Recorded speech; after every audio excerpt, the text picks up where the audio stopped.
Hello दोस्तों, नमस्कार। कैसे आप सभी लोग। और स्वागत है फिर से आप सभी का हमारे यूट्यूब चैनल पे।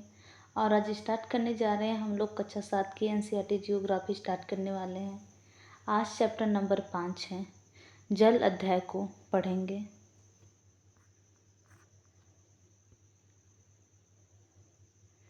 पहला पॉइंट लिखेंगे, सूर्य के ताप के कारण जल वाष्पित हो जाता है। ठंड होने पर जल वाष्प संघनित होकर बादलों का रूप ले लेता है। यहाँ से यह वर्षा हिम अथवा सहिम वृष्टि के रूप में धरती या समुद्र पर नीचे गिरता है।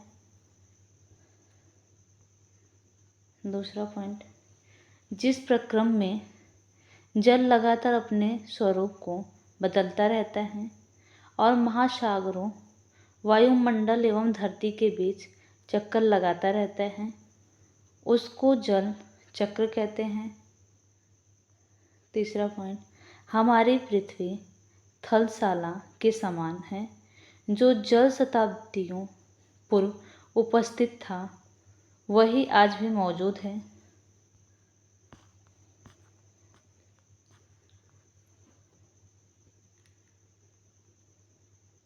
चौथा पॉइंट, अलवण जल के मुख्य स्रोत नदी, ताल, सोते एवं हिमनद है। महासागरों एवं समुद्रों का जल लवणी होता है। इसमें अधिकांश नमक सोडियम क्लोराइड या खाने में उपयोग किए जाने वाला नमक होता है।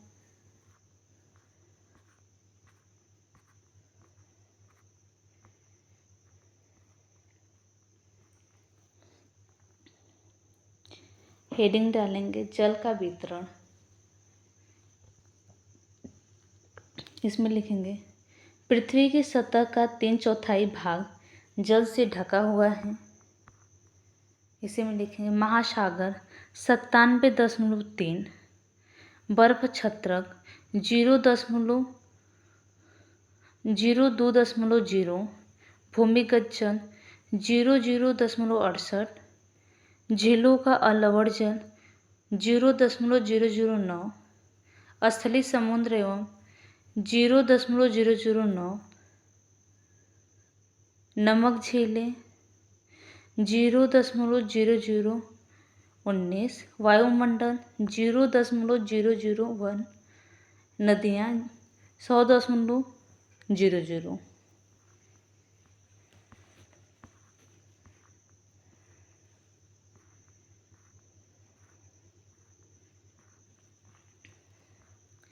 हेडिंग डालेंगे, महासागरीय परिसंचरण। ताल एवं झील के शांत जल के विपरीत महासागरीय जल हमेशा गतिमान रहता है, यह कभी शांत नहीं रहता। महासागरों की गतियों को इस प्रकार वर्गीकृत कर सकते हैं, जैसे तरंगे, ज्वार भाटा एवं धाराएं। हेडिंग डालेंगे, तरंगे। इसमें लिखेंगे, पहला पॉइंट, भूकंप, ज्वालामुखी उद्गार या जल के नीचे भूस्खलन के कारण महासागरीय जल अत्यधिक विस्थापित होता है। इसके परिणाम स्वरूप 15 मीटर तक की ऊंचाई वाली विशाल ज्वारीय तरंगें उठ सकती हैं, जिसे सुनामी कहते हैं।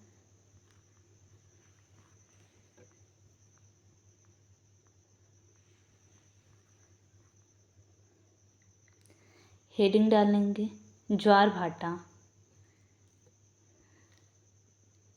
पहला पॉइंट, दिन में 2 बार नियम से महासागरीय जल का उठना एवं गिरना ज्वार भाटा कहलाता है।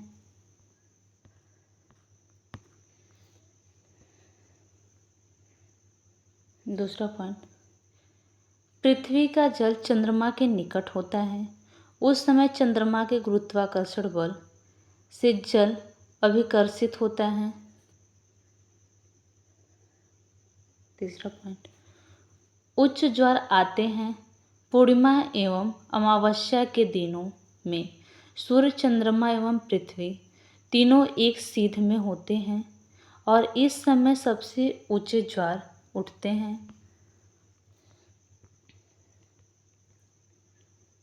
चौथा पॉइंट, जब चांद अपने प्रथम एवं अंतिम चतुर्थांश में होता है तो चांद एवं सूर्य का गुरुत्वाकर्षण बल विपरीत दिशाओं में से महासागरीय जल पर पड़ता है।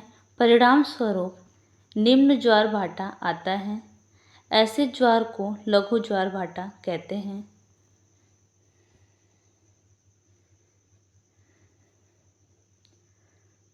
पांचवा पॉइंट, उच्च ज्वार नौचालन में सहायक होता है। छठवां पॉइंट, उच्च ज्वार मछली पकड़ने में भी मदद करते हैं। उच्च ज्वार के दौरान अनेक मछलियां तट के निकट आ जाती हैं।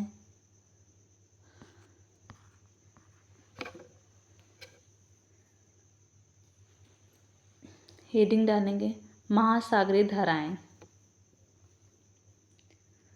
पहला पॉइंट, महासागरीय धाराएं निश्चित दिशा में महासागरीय सतह पर नियमित रूप से बहने वाली जल की धाराएं होती हैं। दूसरा पॉइंट, गर्म महासागरीय धाराएं भूमध्य रेखा के निकट उत्पन्न होती हैं एवं ध्रुवों की ओर प्रवाहित होती हैं। ठंड धाराएं ध्रुवों या उच्च अक्षांशों से उष्णकटिबंधीय या निम्न अक्षांशों की ओर प्रभावित होती हैं। तीसरा पॉइंट, लेब्राडोर महासागरीय धाराएं शीत जल धाराएं होती हैं जबकि गल्फ स्ट्रीम गर्म जल धाराएं होती हैं। महासागरीय जलधाराएं किसी क्षेत्र के तापमान को प्रभावित करती हैं। गर्म जलधाराओं से स्थलीय सतह का तापमान गर्म हो जाता है। चौथा पॉइंट, जिस स्थान पर गर्म एवं शीत जलधाराएं मिलती हैं वह स्थान विश्व भर में सर्वोत्तम मत्स्यायन क्षेत्र माना जाता है।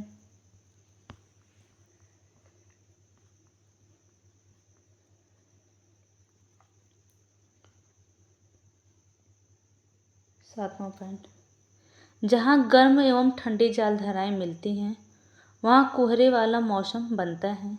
इसके फलस्वरूप नौसंचालन में बाधा उत्पन्न होती है।